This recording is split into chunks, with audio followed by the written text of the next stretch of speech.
রুদ্রের আঁখি অর্থাৎ শিবের চোখের জল থেকে তৈরি হওয়া ফল রুদ্রাক্ষ। রুদ্রাক্ষ বহন করে হাজার বছরের তপস্যা, শক্তি আর শিবতত্ত্বের সম্পদ। আছি ত্রিপুর ভৈরবী ঘাটে। এখানে একটা কাকু, দাদা যাই বলো না কেন, রুদ্রাক্ষ বিক্রি করছে। এখানে ভ্যারাইটিস টাইপের রুদ্রাক্ষ আমরা দেখলাম। একমুখী রুদ্রাক্ষ, 5 মুখী, 3 মুখী, 8 মুখী, গণেশ মুখী, গৌরী শঙ্কর, বিভিন্ন যেগুলো রেয়ার রুদ্রাক্ষ হয়। ঠিক আছে, এই রুদ্রাক্ষ গুলোও দেখলাম। কথা বলে নতুন নাম্বার পড়ে। ভাই আপকা নাম क्या है? রাকেশ কুমার প্যাটেলের দোকান এটা, বেনারসের ত্রিপুর ভৈরবী ঘাটে। এখানে আমরা অনেক ধরনের রুদ্রাক্ষ দেখলাম। এটা বন্ধুরা, এটা হচ্ছে একমুখী রুদ্রাক্ষ। এটা প্লাস্টিকের, এবার অরিজিনাল দেখাচ্ছে কাকা।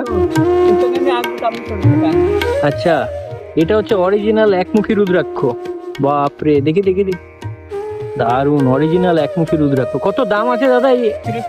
350 मतलब 3000 একমুখী অরিজিনালটা। আচ্ছা, রুদ্রাক্ষের মধ্যে সবচেয়ে দুর্লভ ও আকর্ষণীয় হলো একমুখী রুদ্রাক্ষ। তবে এর জনপ্রিয়তার কারণেই বাজারে নকল একমুখী রুদ্রাক্ষ ভরপুর। তাই এমন রুদ্রাক্ষ কেনার আগে অবশ্যই অভিজ্ঞ ও বিশ্বস্ত রুদ্রাক্ষ বিশেষজ্ঞের পরামর্শ নেওয়া জরুরি। এই দাদাকে ব্যক্তিগতভাবে বেশ সৎ ও বিশ্বাসযোগ্য বলেই মনে হয়েছে, কিন্তু তবুও সতর্ক থাকা উচিত, কারণ রুদ্রাক্ষের জগতে সামান্য ভুলও মুহূর্তের মধ্যে আপনার কয়েক হাজার টাকা ক্ষতি করিয়ে দিতে পারে। এটা হচ্ছে গৌরী শঙ্কর রুদ্রাক্ষ, দুটা একসাথে। এই রুদ্রাক্ষটাকে বলা হয় गौरी शंकर। इसको गौरी शंकर क्यों कहते हैं? 2 एक साथ में है। अच्छा अच्छा, 2 एक साथ में मैंने की दी रखते थे।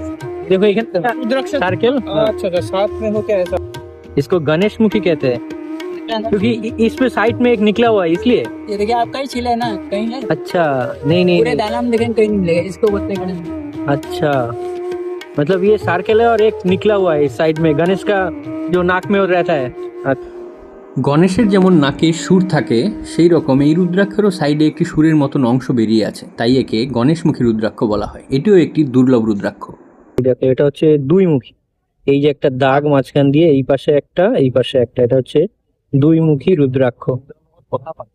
এগুলো হচ্ছে 5 মুখী রুদ্রাক্ষ দিয়ে তৈরি মালা। এই রুদ্রাক্ষ গুলো 5 মুখী। এই যে এক একটা ভাগ হচ্ছে একটা মুখী। 1 2 चांदी का मिला है, 4 4 मुखी का, 6 मुखी का, 5 मुखी। 6 मुखी का भी माला होता है ना? ये कितना का है? चांदी की माला है। 6 मुखी का। ये 108 रुद्राक्ष है इसमें। अच्छा, দেখো কত বড় মালা। এখানে 108টা রুদ্রাক্ষ দিয়ে তৈরি মালা। এই রুদ্রাক্ষগুলো আবার 6 মুখী। এগুলো 5 মুখী না, এগুলো 6 মুখী। তো মুখীটা চিনবে কিভাবে? এই যে ভাগগুলো আছে, খাঁজ কাটা ভাগগুলো, কটা করে পার্ট